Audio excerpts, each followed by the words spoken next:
Light of the Eternal by Lillian Waters, 1945. Chapter 18. Our Beloved Self. Perfection can be found in and by the heart of anyone who is ready to look for and identify himself with it.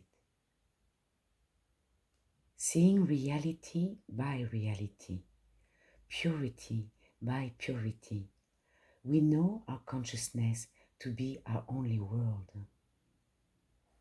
It is here we live, move, and have our being. Our consciousness is our king and our kingdom. As king, we are to rule out every imagination that exalted itself against the love we have for God, our beloved self. If only the truth will make us free, then only the truth must we see and be. This seeing requires full surrender of wrong vision and feeling, whether toward ourselves or others. This will be easy to do if we love the perfect and its ways of self-perfection, above and beyond all else, and if our heart leaps to obey our beloved self. Seeing the perfect by the perfect fulfills the eternal promise. The pure in heart shall see reality. How can we be pure in heart unless we are pure consciousness? Perfection is spontaneous when we have identified ourselves as this consciousness and have no other gods before me, after me, or beside me. This explains the statement that heaven is within us. Our entire universe of reality and everyone and everything in it is not external to us as it seems, but is consciousness alone. Therefore, make no attempt to change person, thing, or condition. Know yourself. Remain true to the perfect and real, seeing nothing contrary anywhere. When we live in our consciousness as our only world of reality, we live in perfection. We are inspired. We are free. To us, it is no longer a matter of changing others, even to see their perfection. We revert back to ourselves. We ask, what am I seeking? What am I feeling and believing? If we discover that we are not conscious of the real and the perfect alone, then we must become conscious of the real and the perfect then and there. It may be helpful to ask oneself, do I love my beloved self sufficiently to be this self and no other? If we feel grieved about ourselves or another, troubled or worried, then we are not identifying ourselves completely as the perfect self, so as to see only the perfect in our world. When we are worried or troubled, there is a shadow between ourselves as a separate being and ourselves as God. To remove the shadow, there must be one consciousness only, God, our beloved self.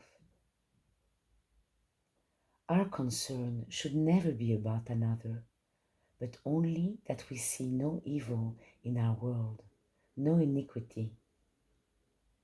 Then the shadow vanishes.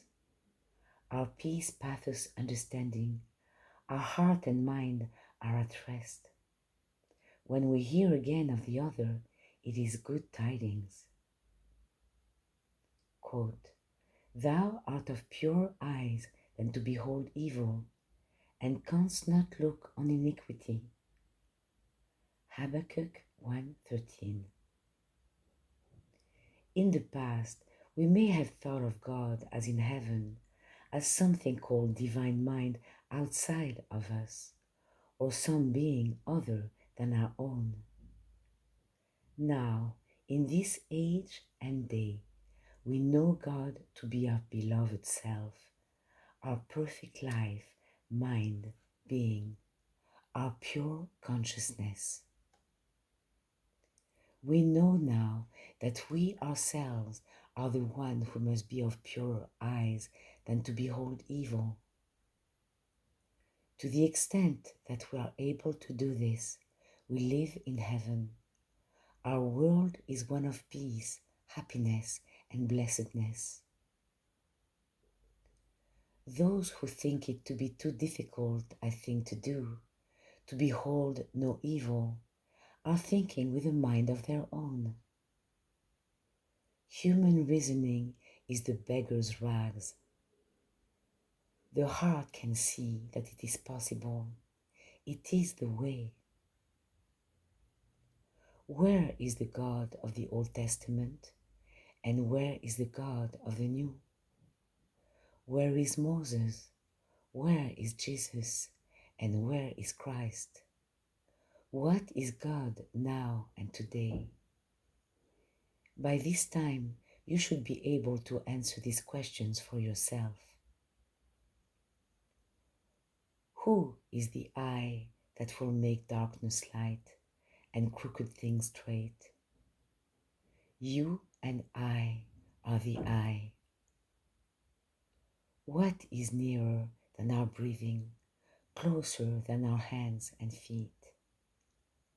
Our consciousness, our beloved self, is nearer than our breath and our hands and feet.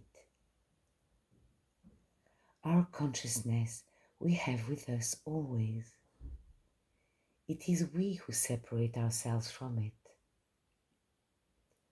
Our pure consciousness is the God who shall wipe away all tears from their eyes, and there shall be no more death, neither sorrow, nor crying, neither shall there be any more pain, for the former things are passed away. These words are true and faithful. Revelation 21:4-5. Our pure consciousness is our King and our kingdom, in its supremacy, love, and might. Our pure consciousness is our reality, our Lord and our God, our Jesus and our Christ today. Our pure consciousness is our way, our door, our life, our world without end, our beloved self.